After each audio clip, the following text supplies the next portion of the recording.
এখানে কবে সানডে আসে কবে মানডে আসে কিছুই মনে থাকে না, মানে বোঝা যায় না। হ্যালো এভরিওয়ান, আমি সঙ্গীতা, আবার একটা মিনি ব্লগে তোমাদেরকে ওয়েলকাম। ভিডিওটি ছিল সানডের, গত রবিবারের। তো আজকে আমি আর পাপা একসাথেই ঘুম থেকে উঠছি।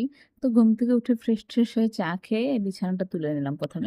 তারপরে দেখি মা ডাকছে খেতে। তো গিয়ে দেখলাম ভাত দিচ্ছে। তো মাছ ভাজা দিয়ে ভাতই খেয়ে নিলাম সকাল সকাল। তারপরে কাকি কাটছিল ড্রাগন ফল। তো ড্রাগন ফল তো আমার একদমই ভাল লাগে না, তাও এক টুকরা খাইলাম। আর দেখো জলের বোতলটার মধ্যে আমার ছেলে কতগুলা ফুল ঢুকাইছে, তো আবার প্লাস্টিকের ফুল। কাকি বললো যে মাংস রান্না করতে। আমার হাতের মাংস নাকি ভাই অনেকদিন থেকে খায় না।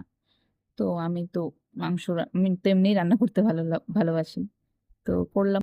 আর এদিকে দেখো আমাদের বাড়ির দুটো কুকুর। একটা হলো শান্তিলাল, মানে ওই যে বড়টা ওটা মা, ও শান্তিলাল। এর কালোটা হলো, কালোটার নাম নেই। আর কুকুরকে বিস্কুট দিতে দিতে দেখি আমাদের টেপিও চলে আসছে, আমার টেপি মেকআপ ক্লাস থেকে।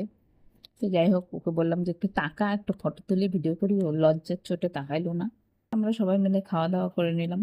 আর আমি রেডি হয়ে নিচ্ছি, কারণ দাদা আগের থেকে বলে রাখছিল যে সন্ধ্যাবেলা নিয়ে যাবে খাওয়াতে, তার জন্য। আর খাওয়াতে নিয়ে যাবে আর যাব না, এটা তো হতে পারে না। তো আমি রেডি নিলাম, ছেলেকেও রেডি করে দিছি।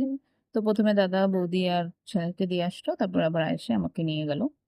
তো যাচ্ছিলাম, অনেকদিন পরে রাস্তায় গেলাম।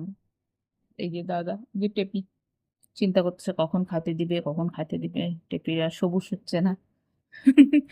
তারপর এই যে আমার ছেলেও বসে আছে, কখন দিবে, কেউ কিছু দিচ্ছে না, মানে শান্ত ভদ্র হয়ে বসে আছে। তারপরে খাওয়ার আসলো, খাওয়া দাওয়া করলাম, করে বেরিয়ে পড়লাম আবার বাড়ির উদ্দেশ্যে।